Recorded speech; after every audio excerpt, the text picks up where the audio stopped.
No verão de 1942, os panzers alemães avançavam tão rapidamente pelo sul da Rússia que as unidades soviéticas nem conseguiam organizar uma retirada.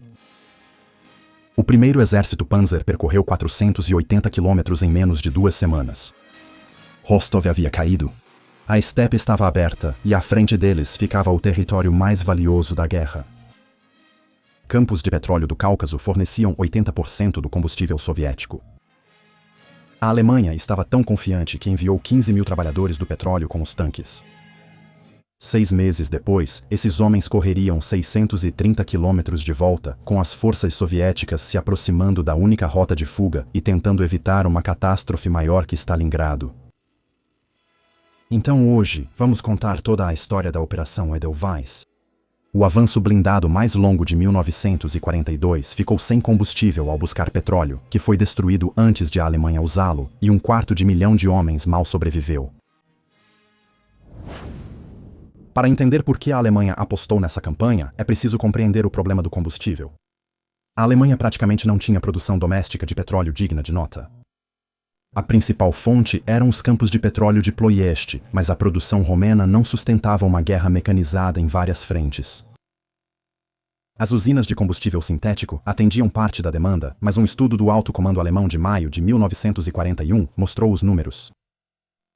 As necessidades militares mensais eram de cerca de 7,25 milhões de barris. A produção interna e as importações somadas totalizavam cerca de 5,35 milhões de barris. Nesse ritmo, as reservas de combustível alemãs se esgotariam até agosto de 1942. Agora, veja o que estava no Cáucaso. Só Baku produziu cerca de 24 milhões de toneladas de petróleo em 1942. Isso era cerca de 80% do petróleo soviético. Mesmo os campos menores em Maikop e Grozny representavam mais 10%. Se a Alemanha tomasse esses campos, 2 coisas ocorreriam simultaneamente. A Wehrmacht resolveria sua crise de combustível e a máquina de guerra soviética perderia o petróleo necessário para lutar. Esse é o contexto ignorado ao considerarem essa campanha secundária. Para Hitler, o Cáucaso era o foco principal. Ele afirmou isso claramente. Sem o petróleo do Cáucaso, ele perderia a guerra, e provavelmente estava certo. Na primavera de 1942, enquanto o alto comando alemão se concentrava na frente oriental, Hitler emitiu a Diretriz 41. O plano previa uma ofensiva de verão em 2 frentes. O grupo de exércitos A, liderado por Wilhelm List, avançaria ao sul rumo ao Cáucaso para tomar os campos de petróleo. O grupo de exércitos B avançaria para Stalingrado pelo rio Don. É importante entender, o grupo de exércitos B, em Stalingrado, não tinha como função tomar a cidade. O objetivo era estabelecer uma posição de bloqueio no Volga para proteger o flanco esquerdo do grupo de exércitos A, enquanto a busca pelo petróleo ocorria ao sul. Stalingrado era o escudo. O Cáucaso era a espada. Foi assim que foi planejado. As forças reunidas para a ofensiva no Cáucaso eram enormes.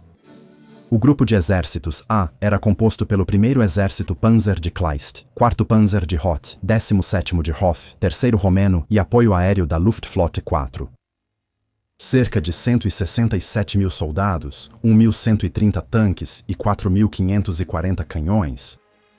Junto a eles viajavam 15.000 trabalhadores do setor petrolífero. Técnicos e engenheiros foram trazidos para reiniciar a produção de petróleo após a captura dos campos. Esse detalhe mostra a confiança da liderança alemã. Eles não só achavam que chegariam ao petróleo, eles trouxeram a mão de obra para extraí-lo. A princípio, parecia que estavam certos em confiar. Quando a ofensiva começou, a velocidade foi notável. O 1º Exército Panzer de Kleist avançou cerca de 400 quilômetros desde sua linha inicial e ajudou a capturar Rostov do Don em 23 de julho. Rostov era chamada de os Portões do Cáucaso. Após a queda, a estepe estava aberta e as forças soviéticas na área em total desordem. Kleist afirmou depois que no início do avanço enfrentou pouca resistência organizada. A maioria das tropas soviéticas que foram deixadas para trás parecia mais interessada em encontrar um caminho de volta para casa do que em continuar lutando. Por semanas no fim de julho, parecia que toda a frente sul soviética podia desmoronar. E então Hitler tomou a decisão que acabaria condenando ambas as campanhas. No dia 23 de julho, no mesmo dia em que Rostov caiu, ele emitiu a Diretiva 45. Essa diretriz contrariou alertas de seus próprios generais. Ela separou o grupo de exércitos sul em dois e ordenou que perseguissem dois grandes objetivos ao mesmo tempo, não consecutivamente. O grupo de exércitos A avançaria ao sul rumo ao Cáucaso. O grupo de exércitos B, agora independente, avançaria para Stalingrado. O 4º Exército Panzer de Hoth, que avançava ao sul com Kleist, foi redirecionado ao nordeste, rumo a Stalingrado. E esta é a parte que ainda frustra os historiadores militares. Kleist afirmou depois que o desvio do 4º Exército Panzer não era necessário.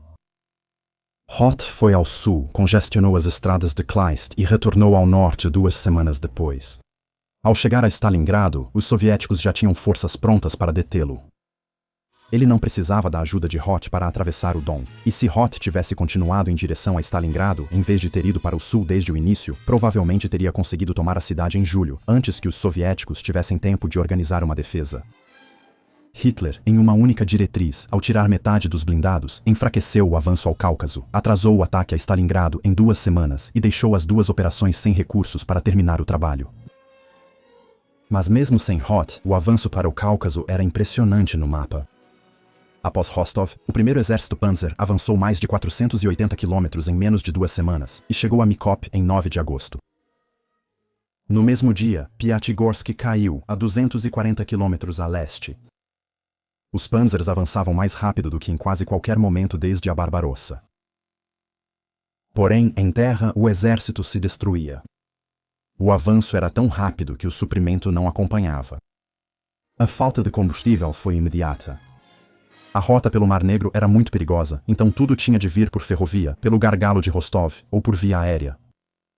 A capacidade ferroviária era insuficiente e o transporte aéreo de combustível, caro e pouco confiável. As divisões Panzer às vezes aguardavam semanas pela chegada de combustível. Os caminhões que levavam combustível para a frente também ficavam sem combustível. Os alemães chegaram a usar camelos para transportar óleo pela estepe. Quase 40% das perdas de tanques alemães no avanço não foram por ação inimiga. Foram quebras mecânicas. A poeira, o esforço dos motores e a distância destruíam as forças de Panzer mais rápido que os soviéticos. Agora, a história de como Maikop realmente caiu merece ser contada por si só, porque envolve uma das operações especiais mais ousadas de toda a guerra. Os alemães sabiam que os soviéticos destruiriam os campos de petróleo se tivessem tempo, e era exatamente isso que os soviéticos pretendiam. Stalin convocou pessoalmente o jovem engenheiro de Minas Nikolai Bulgakov e lhe deu a tarefa. Segundo Bulgakov, após a guerra, Stalin apontou 2 dedos à cabeça e disse: "Se não impedir os alemães de ficarem com nosso petróleo, será fuzilado." Então, após uma pausa, Stalin acrescentou: "E quando expulsarmos o invasor, se não conseguirmos retomar a produção, vamos fuzilar você de novo." Bulgakov teria respondido: "O senhor não me deixa escolha, camarada Stalin." E Stalin bateu na própria têmpora e disse: "A escolha está aqui." Então Bulgakov começou a trabalhar. As equipes dele prepararam explosivos em poços e refinarias no Cáucaso. O plano era destruir tudo assim que os alemães chegassem perto, mas de modo reversível quando os campos fossem retomados. Para enfrentar isso, a inteligência alemã enviou uma unidade de comandos Brandenberger. Eram forças especiais de elite treinadas em idiomas, dissimulação e sabotagem. Uma pequena equipe liderada por Freiherr Adrian von Fulkerson, composta por alemães bálticos e sudetos que falavam russo, infiltrou-se atrás das linhas soviéticas, disfarçada de oficiais da NKVD. Usaram caminhões soviéticos capturados e cruzaram postos de controle aproveitando o caos da retirada. Com a aproximação da ponta de lança alemã, a equipe de Fulkerson agiu. Lançaram granadas para simular ataque de artilharia e cortaram as comunicações militares de Mikop. Sem ter como verificar as ordens, e após ver Fulkerson com seu comandante, a guarnição soviética local iniciou a evacuação a seu pedido. Elementos avançados alemães entraram em Mikop em 9 de agosto com pouca resistência e encontraram várias instalações petrolíferas ainda operando. Os Brandenburgers conseguiram, mas não foi rápido o bastante. As equipes de demolição de Bulgakov já haviam destruído quase toda a infraestrutura de petróleo. Os poços foram selados com concreto. As refinarias foram destruídas. O equipamento foi desmontado e enviado ao leste. Os campos de petróleo em MICOP foram, segundo uma avaliação, totalmente destruídos. O conserto levaria 1 ano. Os soviéticos anunciaram isso publicamente. Os alemães, que esperavam lucrar com a captura de MICOP, calcularam mal. Eles não terão o petróleo soviético. Veja a situação do exército alemão. Os tanques que ficaram sem combustível correndo em direção ao petróleo chegaram lá e não encontraram nada. Os 15.000 trabalhadores da indústria do petróleo que marcharam para o sul com os Panzers não tinham nada para fazer. Após MICOP, a campanha mudou totalmente de caráter. A estepe aberta ficou para trás, à frente, as montanhas do Cáucaso. Kleist notou a mudança na hora. Agora, as tropas soviéticas encontradas eram locais.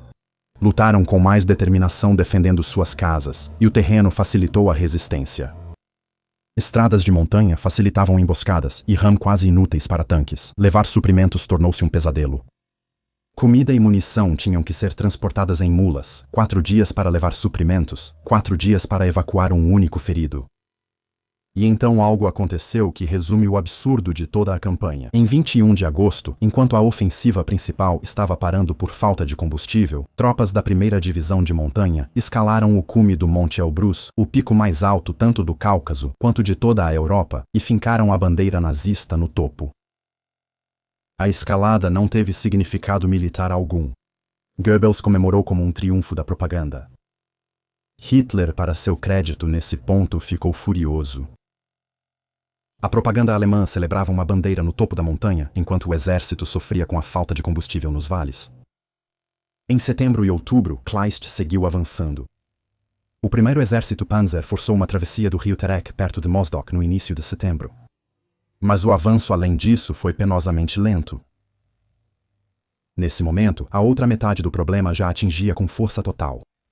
O apoio aéreo e combustível destinados ao grupo de exércitos A foram desviados para Stalingrado, onde o 6º Exército era envolvido numa batalha urbana extenuante.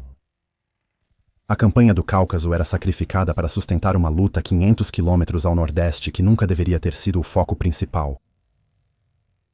Em outubro, Kleist fez uma última tentativa de tomar Grozny com um ataque em pinça.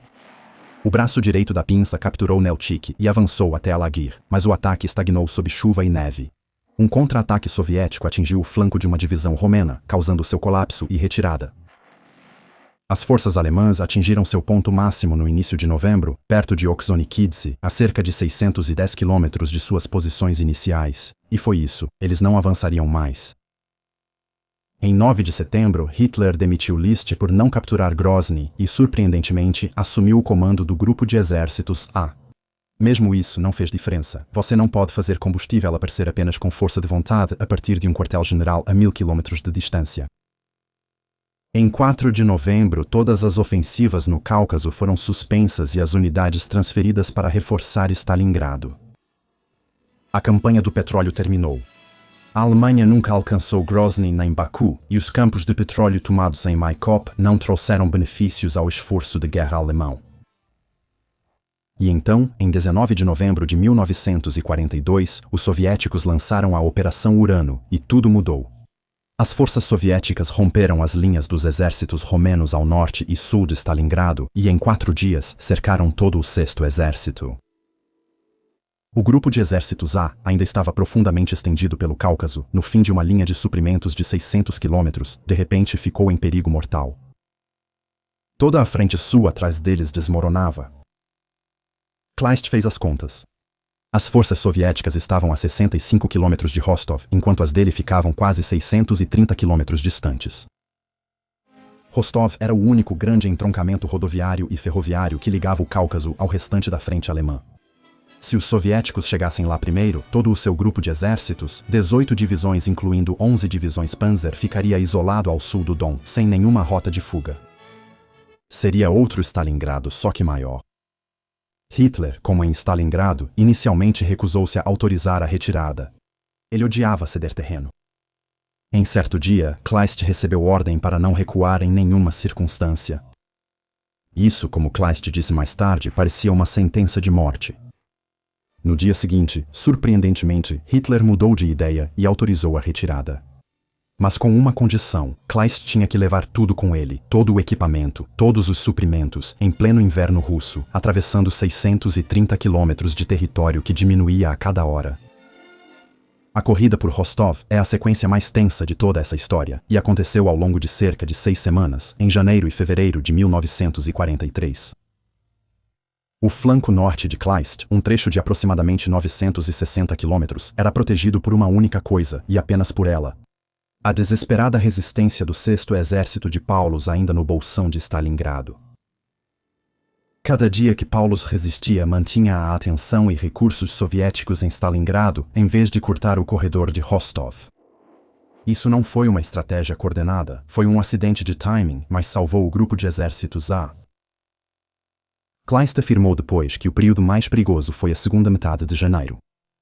Manstein, à frente do novo grupo de exércitos Don, tentava manter aberto o corredor pelo oeste sob tanta pressão que Kleist precisou enviar divisões ao norte para conter o avanço soviético pelo Don rumo a Rostov. Assim, Kleist recuava por 630 quilômetros enquanto também cedia forças para manter a rota de fuga aberta. Em 31 de janeiro, Paulus se rendeu em Stalingrado. 91.000 homens caminharam para o cativeiro soviético. Se Paulus tivesse se rendido 3 semanas antes, Kleist não teria conseguido fugir. Quando os soviéticos tomaram Rostov em 14 de fevereiro, Kleist e o grupo de exércitos A já tinham passado. Eles conseguiram, por pouco. Kleist foi promovido a marechal de campo após salvar 250.000 de homens de uma armadilha fatal. 2 dias após a queda de Rostov, algo mais ocorreu. Os tanques soviéticos entraram em Kharkov. O moral estava no ponto mais alto de todos os tempos. A Stavka acreditava que a Wehrmacht estava derrotada. Alguns comandantes soviéticos já planejavam operações para encerrar a guerra até o verão. Eles estavam prestes a se sobrecarregar exatamente da mesma forma que os alemães haviam feito no Cáucaso. E o homem que os aguardava, Erich von Manstein, estava prestes a realizar o que muitos historiadores ainda consideram o maior contra-ataque de toda a Segunda Guerra Mundial. Temos um vídeo sobre isso, o link estará no final. Em 13 e 17 de fevereiro de 1943, a infantaria de montanha soviética escalou o Monte Elbrus, retirou as bandeiras nazistas e hasteou as soviéticas. A conquista propagandística durou só 6 meses. A Alemanha nunca solucionou sua crise de combustível. O petróleo de Ploiest foi a principal fonte externa até os bombardeios aliados destruírem as refinarias em 1944. Usinas de combustível sintético ajudaram a suprir a lacuna, mas também foram bombardeadas. Em dezembro de 1944, a crise de combustível na Alemanha era tão grave que os planejadores da ofensiva das Ardenas, último grande ataque alemão na guerra, basearam todo o plano em capturar depósitos de combustível americanos pelo caminho. Eles calcularam ter combustível para cerca de 1/3 à metade do trajeto até o destino. Os 15.000 petroleiros que marcharam para o sul com os Panzers no verão de 1942 voltaram para casa de mãos vazias. Mikop não gerou nada útil para a Alemanha. Grozny nunca foi alcançada. Baku nunca esteve sequer ao alcance dos caças alemães, muito menos das tropas terrestres. Todo mundo sabe o que aconteceu em Stalingrado. Quase ninguém fala sobre o Cáucaso. Porém, de várias formas, o Cáucaso foi o verdadeiro fracasso, pois Stalingrado só deveria proteger o flanco dessa ofensiva. O petróleo sempre foi o prêmio, mas a Alemanha nunca conseguiu nada dele. Queimou combustível que não podia repor tentando alcançar um petróleo inutilizável e quase perdeu um exército inteiro nessa tentativa. A campanha do Cáucaso fracassou e mostrou que a guerra era impossível de vencer. A Alemanha já operava no limite antes do primeiro Panzer cruzar o rio Don.